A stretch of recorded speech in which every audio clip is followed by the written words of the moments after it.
এটা হচ্ছে তোমাদের ইংলিশ সাবজেক্টের যে সিলেবাস এবং হচ্ছে মান বন্টনের ভিডিও। তো তোমরা এই ভিডিও থেকে ইংলিশ সাবজেক্টের উপর যে যে বিষয়গুলো পড়তে হবে এবং মান বন্টন যেগুলো আছে এগুলো একটু দেখে নিবা। তো এখানে প্রথমে কিছু ইনস্ট্রাকশন দেওয়া আছে যে এক্সামিনেশন পরিচালনা করার জন্য, যে assessment guidelines for conducting annual examination 2024 for the secondary level education institutions. তো এইটা তোমাদের পড়া লাগবে না, তোমাদের কাজ হচ্ছে সিলেবাসটা দেখা এবং হচ্ছে মান বন্টনটা দেখা, ঠিক আছে। গাইডলাইন্স ফর ডেভেলপিং কুয়েশনস এটাও স্যারদের জন্য, এটা দেখার প্রয়োজন নাই। বি নম্বরে তোমরা দেখতে পাচ্ছ যে syllabus for annual examination 2024, hair is experience number, this columns presents, second column title of experience, third column page numbers. মানে হচ্ছে এখানে দেওয়া আছে অধ্যায়ের নামগুলা এখানে দেখতে পাচ্ছ এবং পেজগুলা দেওয়া আছে। The missing 10th man, a day in the life of Mina, এটা পেজ নাম্বার 43 থেকে 50। তারপর হচ্ছে আচ্ছা একটু ইংলিশে বলি, 51 to 60, then politeness 67 to 74, meeting and overseas friend 81 to 88। তো এইখানে সবগুলাই দেওয়া আছে, তুমি জাস্ট দেখবা এবং পড়বা, জাস্ট এতটুকুই। তো এই ভিডিওর মানে মূল উদ্দেশ্য হচ্ছে সিলেবাসটা বোঝা, সিলেবাসটা দেখা এবং হচ্ছে মান বন্টন দেখে কুপাকুপিতে লেগে যাওয়া। কুপাকুপি মানে হচ্ছে মানে লেখাপড়া।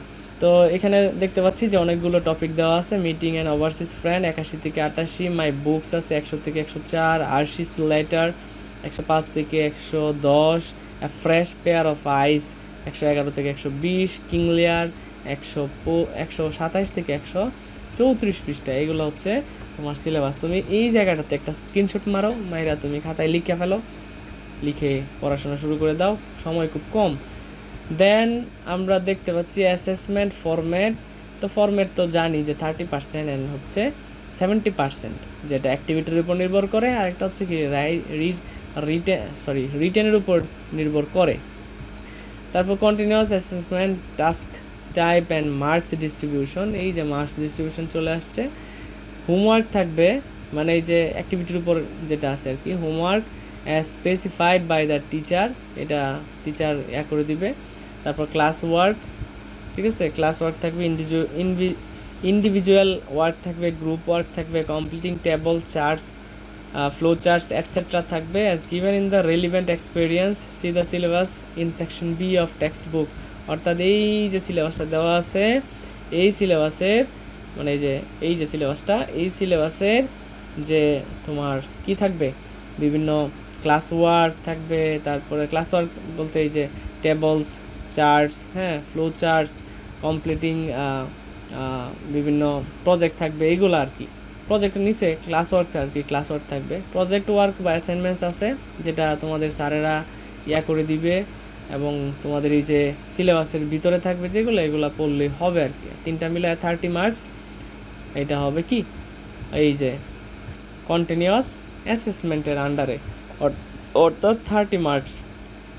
দেন হচ্ছে summative assessment, task type and marks distribution, অর্থাৎ তোমাদের রিটেন পার্ট, তোমাদের যেখানে লিখতে হবে, বুঝছেন।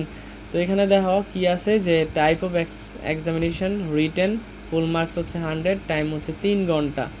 তো এখানে প্রথমে যেটা আছে রিডিং পার্ট, ঠিক আছে, রিডিং পার্টের মধ্যে থাকবে MCQ, short answer questions, answering questions, true false থাকবে, ম্যাচিং থাকবে, বুঝা গেছে। এমসিকিউ এর মধ্যে 5 মার্ক থাকবে, 5টা থাকবে 5 মার্ক। তারপর আনসারিং শর্ট কোয়েশ্চেন থাকবে, আনসারিং কোয়েশ্চেন, এইটা হবে 10 মার্ক, প্রত্যেকটা 2 মার্ক কইরা।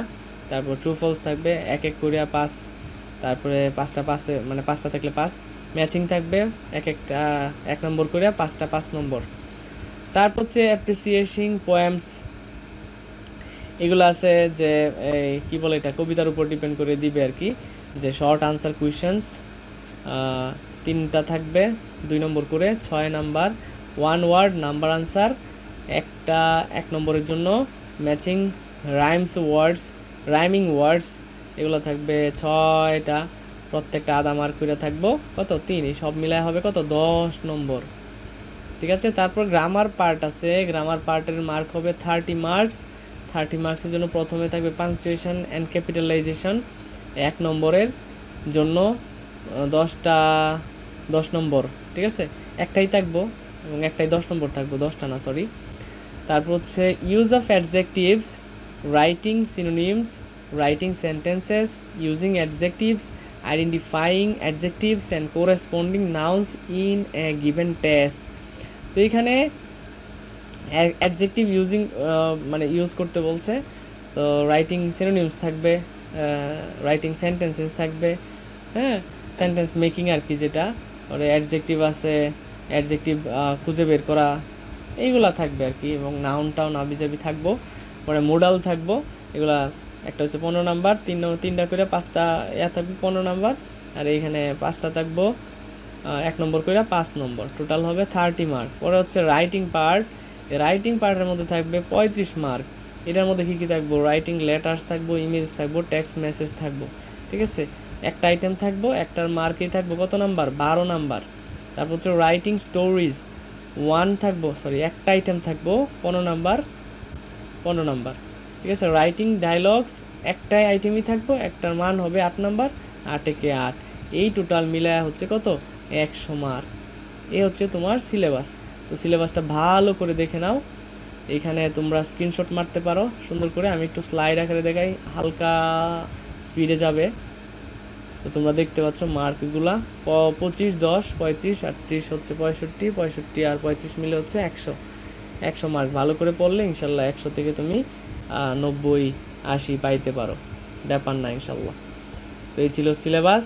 আমরা মানে পরের ভিডিওতে কী করব, নমুনা কোয়েশ্চেন বা মডেল কোয়েশ্চেন দেখে নিব ইংলিশ সাবজেক্টের উপর। ধন্যবাদ।